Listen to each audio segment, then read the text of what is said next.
নির্বাচন নিয়ে প্রধান উপদেষ্টার বক্তব্য অস্পষ্ট বলে মন্তব্য করেছেন বিএনপি মহাসচিব মির্জা ফখরুল ইসলাম আলমগীর।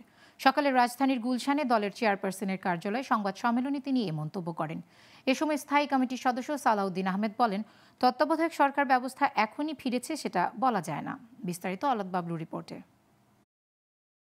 সরকার বিষয়ক অনুচ্ছেদ 58 ক ও দ্বিতীয় ক পরিচ্ছেদ বিলুপ্তিকে অন্তর্বর্তী সরকার দায়িত্ব নেয়ার পর থেকেই নির্বাচনের সঠিক রোডম্যাপ ও তত্ত্বাবধায়ক সরকারের পুনর্বহাল নিয়ে অধিকাংশ রাজনৈতিক দল আলোচনা সমালোচনায় মুখর।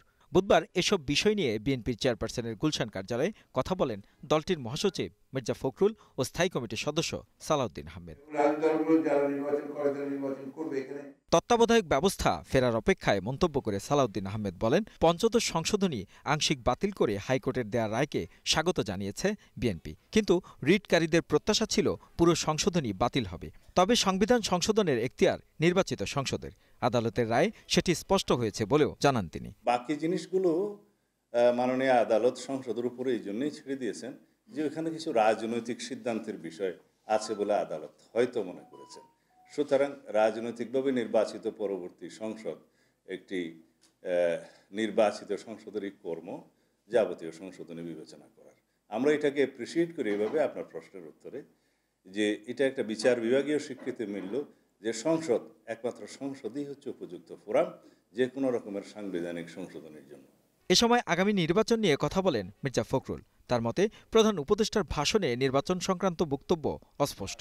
এতে সুনির্দিষ্ট রোডম্যাপ দেয়া হয়নি। শুধু তাই নয়, প্রধান উপদেষ্টা ও প্রেস সচিবের বক্তব্য পরস্পর বিরোধী হওয়ায় বিভ্রান্ত ছড়াবে বলেও আশঙ্কা প্রকাশ করেন তিনি। তাই নির্বাচন কেন্দ্রিক সংস্কার দ্রুত শেষ করে নির্বাচন অনুষ্ঠান সম্ভব বলেও জানান মির্জা ফখরুল। ডক্টর মোহাম্মদ ইউনূস নির্বাচনের সম্ভাব্য সময়সীমা 2025 সালের শেষ অথবা 2026 সালের প্রথম অংশ অনুষ্ঠানের কথা বলেন, যা একেবারেই অস্পষ্ট এবং নির্দিষ্ট সময়ের কোনো উল্লেখ নেই।